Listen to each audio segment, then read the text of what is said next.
예수님께서 부활하셨습니다. 할렐루야. 예수님께서 죽은 자 가운데 다시 살아나신 놀라운 이 부활주일입니다. 사실은 매 주일이 부활주일입니다. 왜 우리 예수 믿는 사람들 주일날 예배를 드리느냐? 그래서 이단 안식교 신자들이 왜 안식일을 안 지키고 주일을 지키느냐? 니네들 정상이 아니다. 성경 찾아봐라. 다 안식일 지키라고 그랬지 어디 주일 지키라고 했느냐? 그렇게 말을 하는 사람들이 있습니다. 그거는 몰라도 조금 모르는 게 아닙니다. 너무 몰라서 하는 소리예요. 왜냐하면 하나님께서 이 세상을 창조하셨습니다. 그리고 쉬셨습니다. 안식하셨어요. 안식을 주셨어요. 그날이 토요일이에요.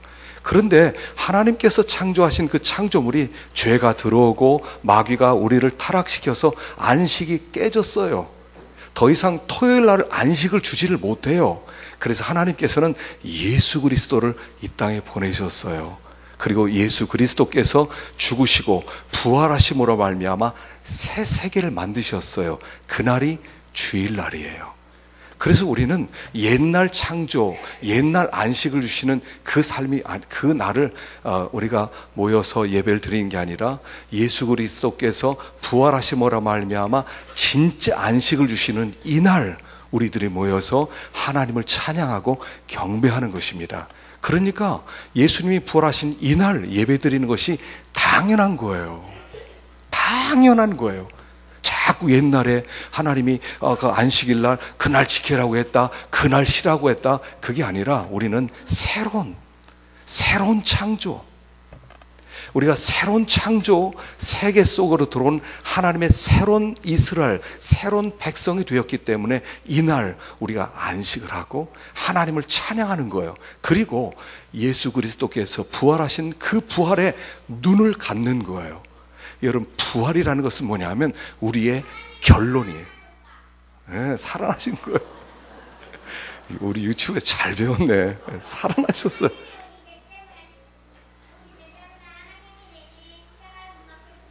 아유, 그래. 야, 훌륭합니다. 우리 박수 한번 좀.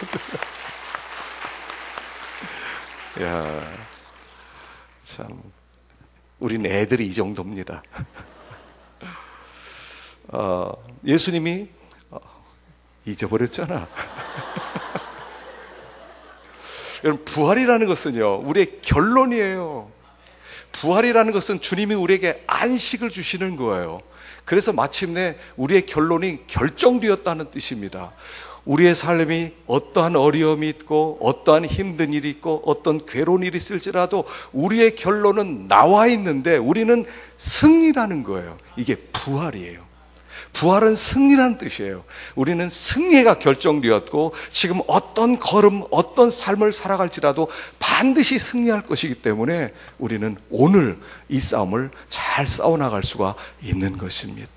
그래서 이 부활주일날 특별히 우리가 1년에 한 번씩 맞이하는 부활주일, 매주일이 부활주일이지만 특별히 이 부활주일에는 다시 한번 우리의 정체성을 새롭게 하는 날이다 하는 것입니다. 자, 오늘 19절을 한번 읽어보십시다. 19절 읽어봅시다. 시작.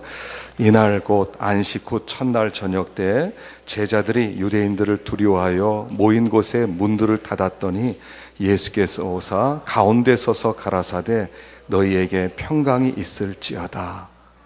예수님께서 부활하시는 모습을 제자들은 보지를 못했어요. 왜냐하면 다 도망치고 그리고 낙심하고 절망했기 때문에 그래요. 그런데 그 제자들이 어떤 한 방에 모여 있었습니다.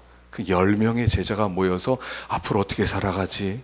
예수님이 죽었는데 근데 마리아가 예수님이 살아났다고도 하는데 어떻게 된 거지? 그렇게 두려워 벌벌 떠는데 주님이 그 가운데 나타나셨어요. 그리고 첫 번째 하신 말씀이 뭐냐면 평강이 있을지어다. 샬롬 했다는 거예요. 평강이 있을지어다. 제자들이 깜짝 놀랐습니다. 아니, 죽었던 예수님이 어떻게 여기 다시 들어오셨지? 아니, 옆구리를 보니까 창자국이 있네. 손가락을 보니까 손가락에 못자국이 있네. 진짜 살아나셨네. 와 하고 기뻐하니까 주님이 다시 한번 말씀하셨어요. 샬롬, 평강이 있을지어다. 자, 부활하신 주님께서 제자들에게 하셨던 첫 번째 말이 뭐였냐면 평강이 있을지어다 했다는 거예요. 다시 말하면 부활이라는 것은 뭐냐면 우리에게 평강을 주는 부활이라는 거예요. 그래서 예수를 믿는 자는 평강이 찾아와요. 왜 그런데 사람들이 이 평강을 우리가 누리지 못하고 왜 두려워하느냐 하면 제일 먼저 죽음 때문에 그래요. 우리는 죽거든요. 죽을 수밖에 없어요. 우리는 세상에 응애 하면서 태어나는 순간 넌 죽을 거야. 너는 사형선고 그러면서 죽음의 저주 속에 태어나는 것이 인생이에요. 아무리 우리가 잘 살고 아무리 큰 집에서 아무리 많은 돈을 벌고 아무리 좋은 차를 타고 다니고 아무리 많은 오래오래 산다 하더라도 죽는 거예요. 죽음에서 벗어날, 죽음의 저주에서 벗어날 사람은 단 한 사람도 없어요. 다 죽게 돼 있어요. 어린아이도 죽고 노인도 죽고 남자도 죽고 여자도 죽고 똑똑한 사람도 죽고 또 잘생긴 사람도 죽고 다 죽는 거예요. 저주예요. 그런데 예수님의 부활이란 무엇이냐면 부활이란 죽음을 죽인 것이 부활이라는 거예요. 죽음에 대한 사망 선고, 이게 부활이라는 거예요. 예수님이 부활하셨다 하는 것은 더 이상 사망의 저주가 없어졌다 이런 뜻이에요. 그래서 누구든지 그 예수를 믿는 자마다, 예수님을 영접한 자마다 다 사망의 저주에서 자유케 되고 더 이상 사망이 왕노릇하지 못하는 그런 영생하는 존재가 되었기 때문에 샬롬 얘기하는 거예요. 그래서 예수를 믿는 사람은 죽는 게 아니에요. 죽는 것은 뭐예요? 잠자는 거고요. 죽는 것을 뭐라고 그래요? 우리가 죽은 다음엔 하나님께서 우리를 불러가셨다, 천국 갔다 이렇게 말하는 것입니다. 부활이란 사망에 대한 사망 선고, 바로 이것이 부활이니까 샬롬 하는 거예요. 두 번째로 두려워하는 이유는 뭐냐면 죄 때문입니다. 사람들은 죄를 범해요. 살면서. 그러면서 모른 척하고 살아가거든요. 나 죄 아니, 난 죄 없어, 나는 깨끗해 이러면서 살아가고 있지만 속에서는 그 죄가 뭐라고 그래요? 너 죄인이야, 너 죄졌잖아, 너 거짓말 쳤잖아, 너 훔쳤잖아, 너 욕했잖아, 너 나쁜 짓 했잖아, 누구 때렸잖아. 그러면서 그 죄가 우리 속에서 고발을 하는 거예요. 그래서 우리가 평소에는 잘 몰라요. 그러다 어려운 일이 한번 딱 부딪히면 그 죄가 딱 드러나는 거야. 너는 마땅해, 너는 벌받아서 마땅해, 너는 심판받아서 마땅해. 그러면서 죄가 숨어있다가 툭 튀어나오는 거야. 넌 죄인이야, 맞아, 넌 죄인이니까 그렇지 하면서 두려워하는 거예요. 그런데 예수님의 부활이라는 것은 뭐냐면, 이 부활이라고 하는 것은 구약에서 나왔어요. 원래 구약에서 언제 나왔냐면, 이스라엘 백성들은 죄를 범하면 어떻게 하냐면 짐승을 죽입니다. 죄 지은 사람이 양을 죽여야 돼요. 소를 죽여야 돼요. 그래서 피를 받아요. 그리고 그 피를 제사장에게 줍니다. 그럼 제사장이 그 피를 가지고 지성소로 들어가요. 성소에 들어가서 지성소에 법궤가 있는데 법궤 위에 천사가 둘이 날개를 이렇게 펴고 있습니다. 그 위에 속죄소가 있는데 거기다 피를 붓는 거예요. 그럼 하나님께서 그 피를 보시고 그래, 그 죄를 용서한다. 그러면 제사장이 지성소에서 나오는 거예요. 지성소에서 나오면 와, 하나님께서 우리의 죄를 용서하셨다 하면서 환호성을 올리는 거예요. 할렐루야, 하나님께서 우리의 죄를 용서하셨다. 그러면서 그때부터 축제가 벌어지는 거예요. 예수님께서 십자가에 죽으신 것은 뭐냐면 짐승처럼 자기를 제물로 바치는 거예요. 그리고 자기의 피를 가지고 하늘 지성소로 들어가서 하나님께 가지고 들어갔더니 하나님께서 그 피를 보시고 그래, 너의 피를 보고 내가 백성들의 죄를 용서하시겠다, 그리고 다시 내려가라 해서 부활한 것이 지성소에서 나오는 것과 똑같은 거예요. 그러니까 예수님이 부활하셨다는 것은 무슨 뜻이냐면, 내가 이 피를 보고 너희의 죄를 용서했다 하는 선포라는 것입니다. 그래서 우리가 예수의 부활로 말미암아 부활을 믿는 자마다, 예수를 믿는 자마다 우리는 죄의 용서함을 받고 죄에서부터 자유케 되고 우리가 하나님의 자녀가 되어서 의인이다 하는 선고가 부활이라는 거예요. 그러니까 예수님이 부활하셨다 하는 것은 이제 너의 죄가 용서 안 받았으니까 너는 너의 죄로 말미암아 더 이상 저주를 안 받는다, 이런 뜻이니까 거기에 샬롬이 오는 거예요. 평안함이 오는 거예요. 그래서 죄로부터의 자유. 그리고 세 번째는 이거예요. 그런데 우리를 구속하신 그분이 자 이제 너희들 내 죄 용서했다, 난 이제 간다, 너희들 잘 살아라 그랬으면 얼마나 두렵겠어요. 그런데 주님이 부활하셨다는 것은 하나님이신 그분이, 영이신 그분이 사람의 몸을 입고 이 땅에 오신 다음에 부활하셨다는 것은 내가 이제부터는 절대로 너희를 떠나지 아니하고 너희들과 똑같은 몸으로 영원히 너희들과 연합해서 너희들과 함께 세상 끝날까지 함께, 세상이 끝났어도 영원한 나라에서 내 마음이 변함없이 너희들과 연합되어서 함께 천국을 누릴 것이다 하는 선포가 부활이라는 거예요. 그래서 부활하신 주님은 결코 떠나지 아니하고, 부활하신 주님은 항상 우리와 함께 하시는 거예요.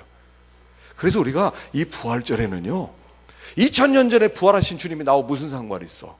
2000년 전에 뭐 십자가 죽으셨다 살았는데 나는 2000년 뒤에 태어났는데 무슨 관계가 있어? 그게 아니라 2000년 전에 살아계신 그분이 지금도 계속 살아있고, 지금도 우리에게 찾아오고, 지금도 나를 도와주시고, 지금도 우리 심령 가운데 말씀하신다는 거예요. 그래서 이 부활절에 부활하신 주님을 만나는 게 중요한 거예요. 아, 주님 부활하셨어. 할렐루야.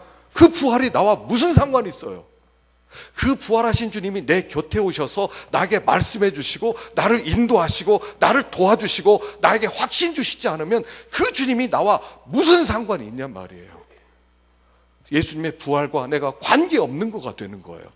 그런데 이 부활한 이날 우리는 주님께 그렇게 구해야 돼요. 주님, 부활하셨죠. 살아계시죠. 이제 주님 저에게 찾아와 주세요. 제 마음 가운데 들어와 주세요. 이젠 저와 함께 저와 살아주세요. 하나님, 나는 이 세상 살기에 너무 힘들어요. 난 너무 어려워요. 난 지혜도 없어요. 그런데 이 세상 살아갈 일이 막막해요. 원수가 있어요. 대적이 있어요. 어떻게 살아야 될지 모르겠어요. 이런 마음이 있는 자마다 주님, 부활하신 주님, 저에게 좀 찾아와 주세요. 부활하신 주님, 저와 함께 좀 해주세요. 부활하신 주님, 이제는 나를 떠나지 마시고 제 손 붙잡아 주세요. 그럴 때 우리 주님이 우리에게 찾아오셔서 부활의 능력으로 주님과 함께 승리하게 만들어 주겠다. 이게 부활의 축복이에요. 부활을 그냥 이론적으로, 여러분, 기독교는요, 이론이 아니에요. 기독교는 지식이 아니에요. 기독교는 그냥 맹목적 믿음, 그냥 꽉꽉 믿어라, 그냥 믿어 그런 게 아니에요. 이 기독교는 살아있는 주님, 지금도 살아서 영광을 받으시고 이곳에 임재하신 주님, 주님과 함께 동행하는 삶, 바로 그게 기독교예요. 부활하신 주님은 영원히 살아계신다는 뜻이고요. 예수님께서 살아나셨을 때 사실은요, 그 돌이 그 무덤을 가로막고 있었는데 돌이 지진이 나면서 굴러갔거든요. 사실은 돌 안 굴러가도 돼요. 그 무덤 속에 갇혀있는 그 주님이 무덤에 갇혀있을 분이에요. 부활한 분은 시간과 공간을 초월해서 어디든 가실 수 있는데 꼭 돌이 없어져야 나올 수 있는 분이셔요? 아니에요. 얼마든지 나올 수 있어요. 돌 그대로 놔놓고. 그런데 돌을 무너뜨린 것은 우리들로 하여금 증거를 보여주시려고 하는 거예요. 나는 살아있다. 나는 살아있다. 그래서 우리가 찬양하는 겁니다. 살아계신 주, 살아계신 주. 그분은 살아계시다. 살아계시다면 만날 수 있고, 찾아올 수 있고, 인도해 주실 수 있고, 도와줄 수 있고, 그분은 살아계시다. 그래서 이번 주간에는 정말 살아계신 주님, 그 주님을 마음 중심에 영접하시고 그분을 사모하는 마음을 갖고, 주님 하사속히 오십시오. 당신을 정말 뵙고 싶습니다. 그런데 그분은 영으로 우리에게 찾아오는 분이시기 때문에 그날 그때만 바라보는 것이 아니라 오늘 주님과 함께 동행하는 것이다 하는 것입니다. 그래서 우리는 이 부활을 찬양하고 기뻐하는 것이에요. 자, 이 시간에 우리 성가대 칸타타를 통해서 함께 은혜를 나누고 제가 설교의 마무리를 짓도록 하겠습니다. 성가대 나오실 때 큰 박수를 한번 맞아주세요. 큰 박수 맞아주세요.